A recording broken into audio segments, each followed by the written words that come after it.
بسم اللہ الرحمن الرحیم نحمدہ ونصلی ونسلم علی رسولہ النبی الکریم اما بعد فاعوذ باللہ من الشیطان الرجیم بسم اللہ الرحمن الرحیم۔ آج ہم اسلام کے ایک عظیم مجاہد، اسلام کے ایک عظیم صحابی رسول، ایک عظیم شخصیت کو خراج تحسین پیش فرمائیں گے کہ جنہوں نے اپنے مال سے بھی اسلام کی خدمت کی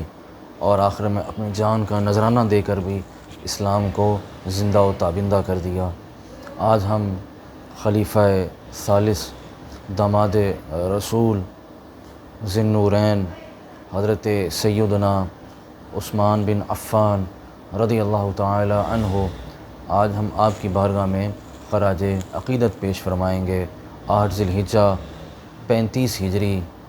بروز جمعۃ المبارک آپ کا مدینہ منورہ کی مقدس سرزمین پر آپ کی شہادت ہوئی اور نہایت بے دردانہ اور مظلومانہ طریقے سے آپ کو شہید کیا گیا۔ حضرت عثمان غنی رضی اللہ تعالی عنہ آپ کی زندگی کے کئی پہلو ہیں، مگر میں نے آپ کے زندگی کے پہلوؤں کو 5 حصوں میں تقسیم کیا ہے۔ آپ کی زندگی کے 5 فیسز ہیں، جن میں پہلا جو آپ کی زندگی کا پہلو ہے وہ ہے اسلام سے قبل، یعنی پری اسلام، اسلام سے پہلے آپ کی زندگی کیسی تھی۔ دوسرا فیز آپ کی زندگی کا ہے اسلام قبول کرنے کے بعد مکی زندگی۔ تیسرا آپ کی زندگی کا پہلو ہے مدنی زندگی، یعنی مدینہ منورہ آ کے حضور کے وصال تک آپ کا لائف سٹائل کیا تھا، آپ کی کیا خدمات ہیں۔ چوتھا آپ کی زندگی کا حصہ ہے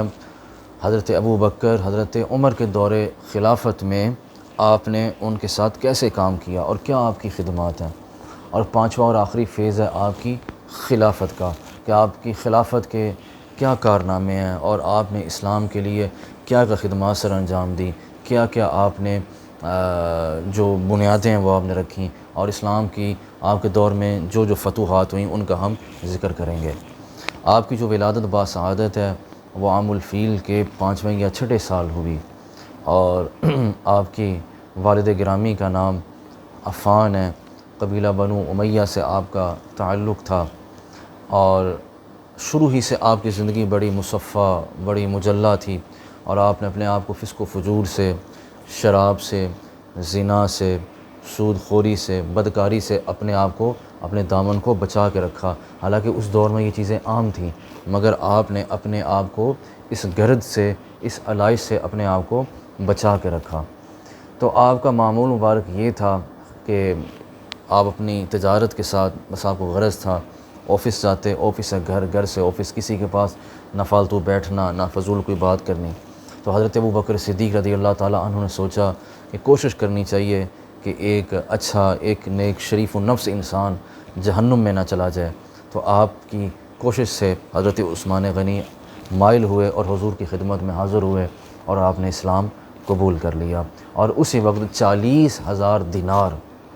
40,000 دینار جو تھے وہ آپ نے حضور کی خدمت میں نشاور کر دیے، اور یہ آج کی ہیوج اماؤنٹ بنتی ہے، کروڑوں کے حساب سے یہ روپیہ بنتا ہے۔ پھر اس کے بعد جو مسلمان غلام تھے ان کو آپ نے آزاد کروایا، اپنی پاکٹ سے، کیا کہتے ہیں کہ پیسے دیتے، غلاموں کو آزاد کرواتے۔ سب سے زیادہ کنٹریبیوشن اسلام میں غلاموں کو آزاد کروانے کی حضرت ابوبکر صدیق کی ہے، اس کے بعد حضرت عثمان غنی کی ہے۔ ان دونوں صاحبان نے سب سے زیادہ جو مسلمانوں میں مظلوم طبقہ تھا اس کو اوپر اٹھایا، اور ان کو غلامی کی زنجیروں سے نجات دلا کے اسلام کے اس کھلے ماحول میں اور اسلام کی اس آزادی والے ماحول میں آپ نے ان کو لا کر بٹھایا۔ اور پھر جب ہجرت کا حکم آیا کہ حبشہ کی طرف ہجرت کر جائیں، تو آپ نے اس حبشہ کی طرف 2 مرتبہ ہجرت کی۔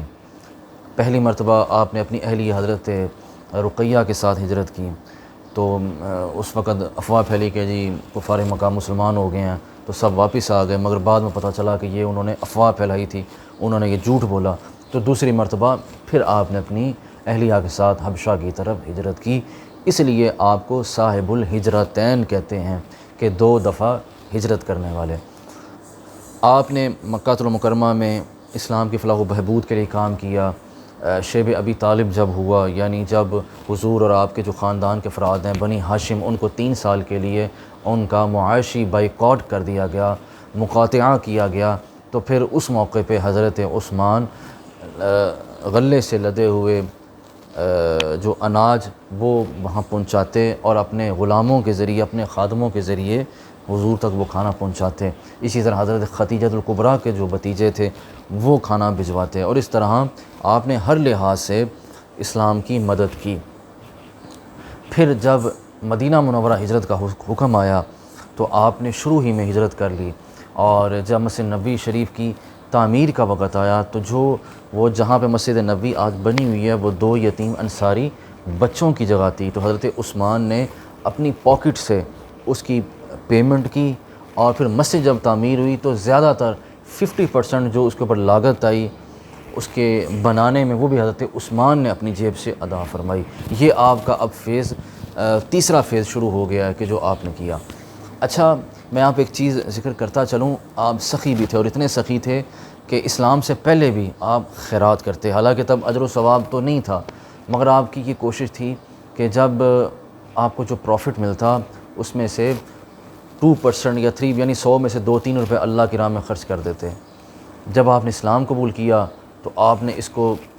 20% کر دیا، اور جب مدینہ منورہ میں آئے تب آپ نے اس کو 50% کر دیا، یعنی اپنے تجارت کا 50% راہ خدا میں خرچ کر دیتے۔ اور جب خلیفہ بنے تو تب تو آپ نے اپنا سب کچھ ہی کیا کہتے ہیں کہ اسلام کی راہ میں نشاور کر دیا، اور جب آپ کی شہادت ہوئی چند کپڑوں کے اور ایک آپ کی اونٹنی کے آپ کے پاس کچھ بھی نہ تھا۔ بلین ٹریلین پتی ایک بندہ، اور جب اس کی شہادت ہو تو اس کے اثاثے یہ ہوں کہ اس کے پاس کیا کہتے ہیں کہ کفن کے بھی پیسے نہ ہوں۔ یہ آپ ان کا عالم ہے کہ اللہ نے ان کو سخی کا خطاب ایسے نہیں عطا فرمایا۔ تو مدینہ منورہ میں ایک ہی میٹھے پانی کا کنواں تھا، تو حضور صلی اللہ علیہ وآلہ وسلم نے حکم فرمایا کہ کون ہے جو اس کو اسلام کے لیے وقف کرے، تو حضرت عثمان اٹھے، اور آپ نے جا کے اسے، جو یہودی تھا اس کا نام بیر روما تھا، بعد میں اس کا نام بیر عثمان ہو گیا، تو آپ نے اسے کہا کہ کتنے میں کنواں بیچو گے؟ اس نے کہا کہ تمہارے پاس تو تن ڈھانپنے کے کپڑے بھی نہیں ہیں، تم کنواں خریدو گے؟ تو حضرت عثمان نے فرمایا کہ میں کنواں ہی نہیں، میں تمہیں بھی خرید سکتا ہوں۔ تو 35,000 دینار میں آپ نے اس سے کنواں خریدا۔ پہلے آدھا کنواں خریدا، آدھا یہودیوں کے پاس تھا، یعنی ایک دن یہودی استعمال کرتے، ایک دن مسلمان استعمال کرتے۔ تو اب ہوتا یہ ہے کہ جس دن مسلمانوں کی باری ہوتی تو حضرت عثمان فری کیا کہتے ہیں کہ پانی وہ سب کو ملتا، اس دن یہودی بھی آ جاتے، عیسائی بھی آ جاتے کہ ہمیں فری ملے گا، اور جس دن یہودی کی باری آتی تو اس دن کیا کہتے ہیں کوئی بھی پانی لینے کے لیے نہ آتا کیونکہ وہ پیسے لیتا۔ تو آخر مجبور ہو کے اس نے جو باقی کنواں تھا وہ بھی حضرت عثمان کو یعنی بیچ دیا، تو اس طرح آپ نے ان کو اسلام کے لیے وقف کر دیا۔ تو حضور کو جب پتہ چلا تو آپ نے فرمایا کہ جس شخص نے دنیا میں چلتا پھرتا جنتی دیکھنا ہو وہ میرے عثمان کو دیکھ سکتا ہے۔ پھر مسجد نبوی کی جو زمین کی جو پیمنٹ ہے وہ بھی حضرت عثمان نے کی، اور اس کے اوپر جتنی لاگت آئی 50% وہ بھی حضرت عثمان نے ادا کی۔ وہ چاہے بدر کا معرکہ ہو، احد ہو، خندق ہو، خیبر ہو، تبوک ہو، حنین ہو، طائف ہو، ہر غزوے میں شانہ بشانہ آپ حضور کے ساتھ کھڑے رہے۔ پھر جب غزوہ تبوک کی باری آئی، غزوہ تبوک کے موقع پر مسلمانوں کا جو ٹاکرا تھا وہ روم کی سپر پاور کے ساتھ تھا، تو حضور نے فرمایا کہ اسلام کے لیے اپنا مال پیش کریں۔ تو یہ وہ موقع تھا جس میں حضرت ابوبکر صدیق اپنے گھر کا سارا مال لے آئے، حضرت عمر گھر کا آدھا مال لے آئے، تو حضرت عثمان نے اس موقع پہ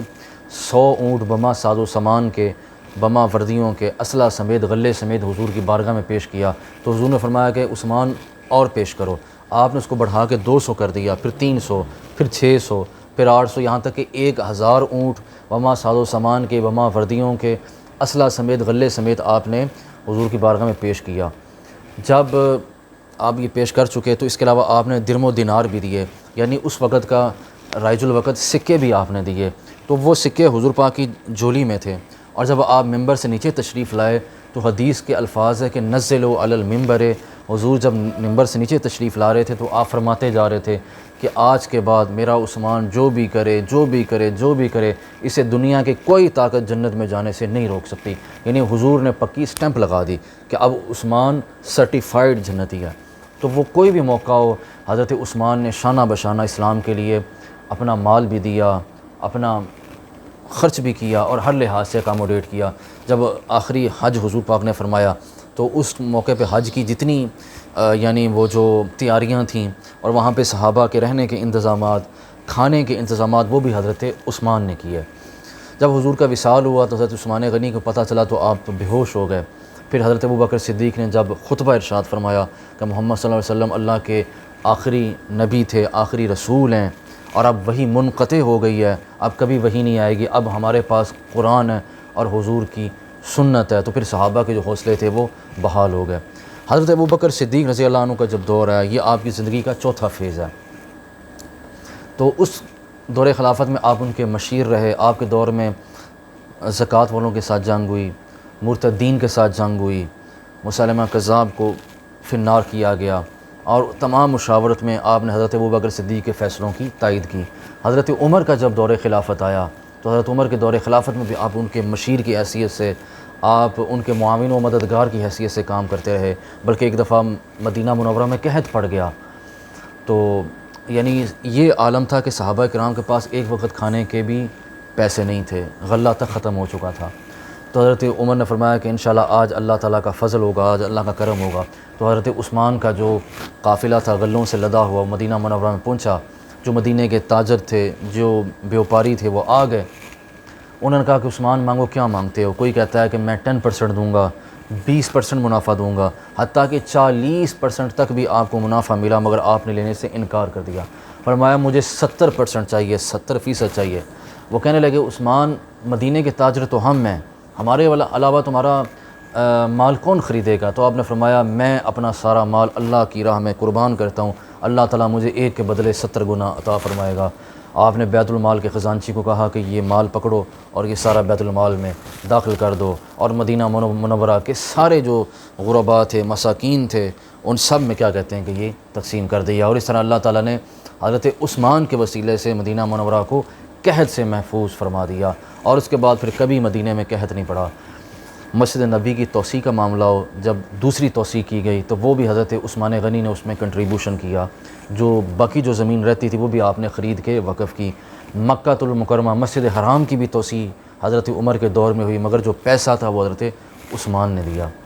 اس کے بعد جب حضرت عمر کی شہادت ہوئی تو یعنی آپ کو جب ابو لولو فیروز نے زخمی کیا تو آپ نے ایک شورا بنائی جس کے اندر 6 افراد تھے، حضرت عثمان، حضرت علی، طلحہ، زبیر، عبد الرحمن بن عوف اور سعد بن ابی وقاص۔ سعید بن زید کو آپ نے معاون کے طور پہ ساتھ رکھا۔ تو انہوں نے اب فیصلہ کرنا تھا کہ خلیفہ کون بنے، تو سب صحابہ نے متفقہ طور پہ حضرت عثمان کو نامزد کر دیا۔ یہاں سے آپ کی زندگی کا آخری فیز جو آپ کی خلافت کا فیز ہے وہ شروع ہوتا ہے۔ آپ کی خلافت کے دور میں بڑی شروع میں فتوحات ہوئیں، مصر سے آگے لیبیا، نائجیریا، تیونس، مراکش، سوڈان، نائجیریا فتح ہوا۔ ایسٹ کی طرف سے، مشرق کی طرف سے افغانستان، کابل، قندھار، ازبکستان، ترکمانستان اور سینٹرل ایشیا تک مسلمان پہنچ چکے تھے، اور ہندوستان میں مسلمان مکران تک، مکران، تربت، کیچ، یہ علاقے ہیں بلوچستان کے، یہاں تک مسلمانوں کی فوجیں پہنچ چکی تھیں، اور چائنا کے بارڈر تک مسلمان پہنچ چکے تھے۔ وہاں پہ مراکش یعنی جبرالٹر تک، جبل الطارق تو بعد میں بنا، جبرالٹر تک مسلمان جو تھے وہ پہنچ چکے تھے۔ اور آپ کے دور میں اتنی اللہ تعالیٰ کی رحمت تھی، فضل تھا کہ لوگ زکوٰۃ اٹھائے پھرتے تھے، مگر کوئی زکوٰۃ لینے والا نہیں تھا۔ آپ کی زندگی کے جو پہلے 7 سال ہیں وہ بڑے احسن گزرے، مگر جو زندگی کے جو آپ کے آخری 5 سال ہیں اس میں بغاوتیں ہوئیں،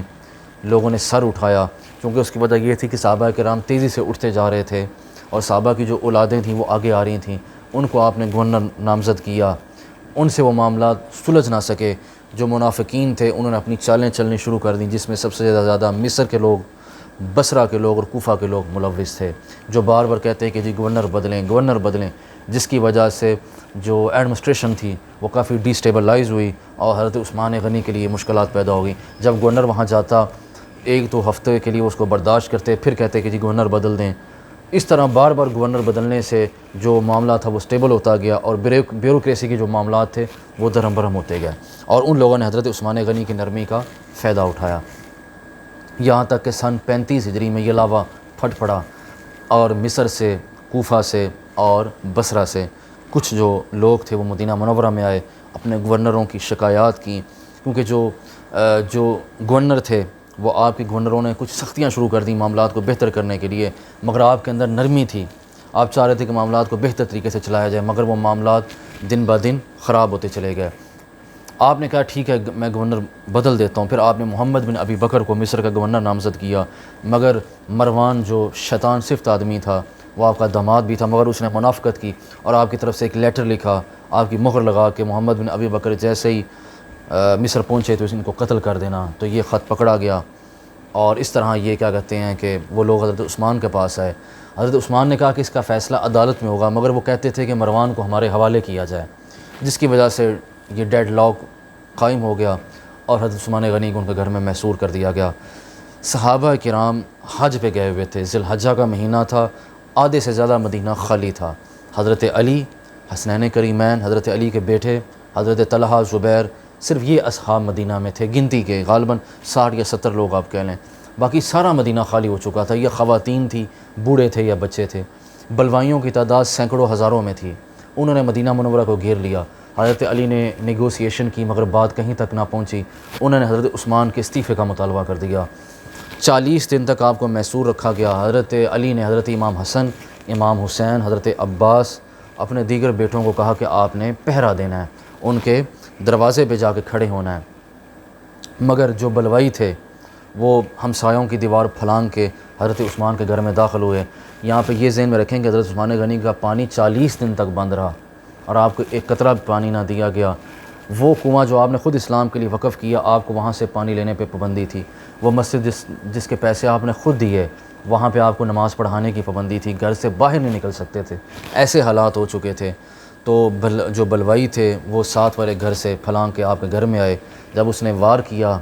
تو آپ کی جو اہلی حضرت نائلہ ہیں انہوں نے آگے اپنا ہاتھ کیا تو آپ کی انگلیاں کٹ گئیں۔ اس کے بعد پے در پہ وار کر کے آپ کو شہید کر دیا گیا۔ آپ کے قاتلین میں سب سے پہلے محمد بن ابی بکر آگے آیا، اس نے آپ کی داڑھی کو پکڑا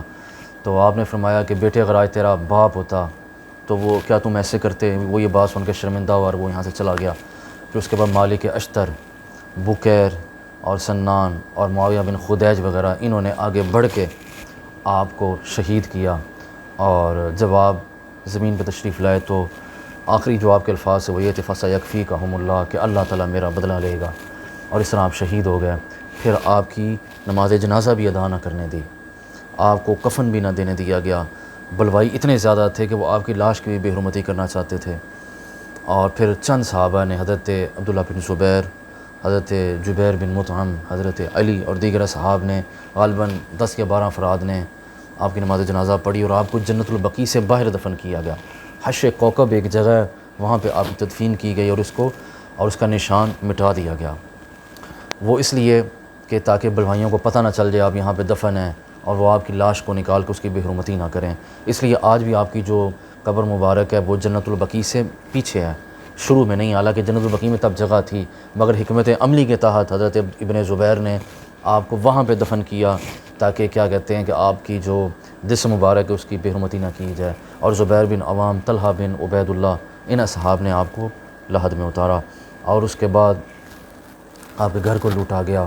اور بے حرمتی کی گئی، اور یہ اسلام کے مظلوم شہید ہیں۔ تاریخ اسلام میں 2 شخصیات ایسی ہیں کہ جن کا فدیہ نبی کے برابر لیا گیا، یعنی ان دونوں کے جو بدلے جو لوگ مرے وہ 70 ہزار تھے۔ حضرت عثمان کی جب شہادت ہوئی تو آپ کے قتل کے بدلے میں 70,000 مسلمانوں کا قتال ہوا۔ اسی طرح حضرت امام حسین جب شہید ہوئے ان کے بدلے میں بھی 70,000 کے قریب لوگ شہید ہوئے۔ آج بھی حضرت عثمان غنی کا جو بینک ہے مدینہ منورہ میں موجود ہے، اس کا باقاعدہ بجلی کا بل آتا ہے، اس کے میں سارے معاملات آتے ہیں، آپ کے بینک اکاؤنٹ ہیں جہاں پہ آپ کے جو آپ کا جو کاروبار ہوتا ہے جو چل رہا ہے اس کے پیسے اس میں آتے ہیں، جو غربا مساکین کی فلاح و بہبود کے لیے استعمال ہوتا ہے، اور آج بھی آپ کا بینک مدینہ منورہ میں محفوظ ہے، اور جو سعودی گورنمنٹ جس کو چلاتی ہے۔ حضرت عثمان کی شہادت سے ہمیں یہ سبق ملتا ہے کہ کبھی مظلوم بن جاؤ، ظالم نہ بننا، کبھی بھی ظالم نہ بننا، مظلوم بن جانا۔ اور حضرت عثمان غنی کے پاس طاقت تھی، اقتدار تھا، فوج تھی، مشینری تھی، سب کچھ تھا، مگر آپ نے مدینہ منورہ کی حرمت کو پامال نہیں کیا۔ اگر چاہتے تو یہ چند سینکڑوں باغی آپ ان کو کچل کے رکھ دیتے، مگر آپ نے مدینہ منورہ کی حرمت کو پامال نہ کیا۔ فرمایا کہ میرے نبی نے جب یہ شہر لیا تو بغیر خون بہائے یہاں پہ آئے، تو میں کیسے اپنی وجہ سے خون بہا دوں؟ اب مظلوم شہید ہو گئے مگر مدینہ منورہ کی حرمت کو آپ نے پامال نہ ہونے دیا۔ شہادت سے ایک رات پہلے آپ نے خواب دیکھا کہ حضرت جناب رسول اللہ صلی اللہ علیہ وسلم تشریف لائے، اس کے بعد حضرت ابو بکر، پھر حضرت عمر، اور آپ فرماتے ہیں کہ اے عثمان کتنی دیر تک اب رہو گے، ہم تمہارے منتظر ہیں، اور ہم چاہتے ہیں کہ آج جو افطار ہے وہ تم ہمارے ساتھ کرو۔ تو حضرت عثمان غنی جب اٹھے تو آپ نے اپنی اہلیہ کو یہ خواب سنایا، فرمایا کہ اب میرے جانے کا وقت آ گیا، مجھے رسول اللہ یاد فرما رہے ہیں، اور اسی رات کو آپ کو شہید کر دیا گیا۔ حدیث کے الفاظ ہیں، غالباً حضرت ابو ہریرہ سے مروی ہے، وہ فرماتے ہیں کہ آسمان سے کیا کہتے ہیں کہ ایک رسی کیا کہتے ہیں نمودار ہوئی، ایک جس میں سے شہد نکل رہا تھا، جناب رسول اللہ صلی اللہ علیہ وسلم نے آپ نے اس شہد کو تناول کیا اور رسی سے آپ اوپر چلے گئے۔ اس کے بعد حضرت ابو بکر آئے، انہوں نے بھی اس رسی کو پکڑا اور اوپر چلے گئے۔ حضرت عمر آئے، انہوں نے بھی اس رسی کو پکڑا اور اوپر چلے گئے۔ جب حضرت عثمان غنی آئے اور آپ نے جب اس رسی کو پکڑا، جب اوپر جانے لگے تو رسی ٹوٹ گئی، اور مگر فرمایا کہ پھر عثمان کے لیے اس رسی کو دوبارہ جوڑ دیا گیا، اور پھر حضرت عثمان غنی بھی کیا کہتے ہیں اوپر تشریف لے گئے۔ مطلب کیا ہے کہ حضور نے فرمایا کہ عثمان کے دور میں بغاوتیں ہوں گی، معاملات بگڑیں گے، اور اس طرح کیا کہتے ہیں کہ مگر حضور نے فرمایا میری وجہ سے عثمان کو دوبارہ اوپر بھیج دیا گیا۔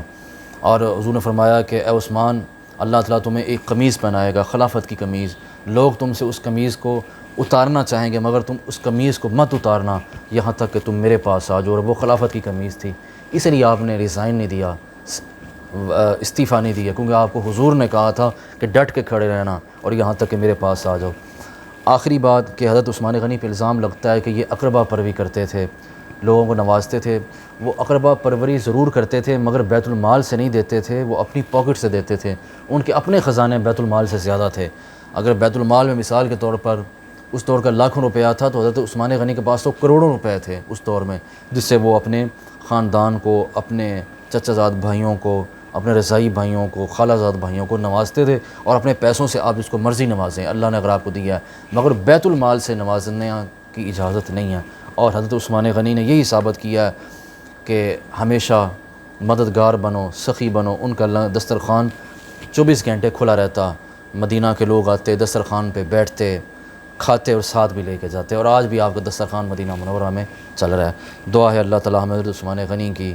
سیرت طیبہ پہ عمل کرنے کی توفیق عطا فرمائے، اور آپ کو اسوہ حسنہ پہ عمل کرنے کی توفیق عطا فرمائے۔ وما علینا الا البلاغ المبین۔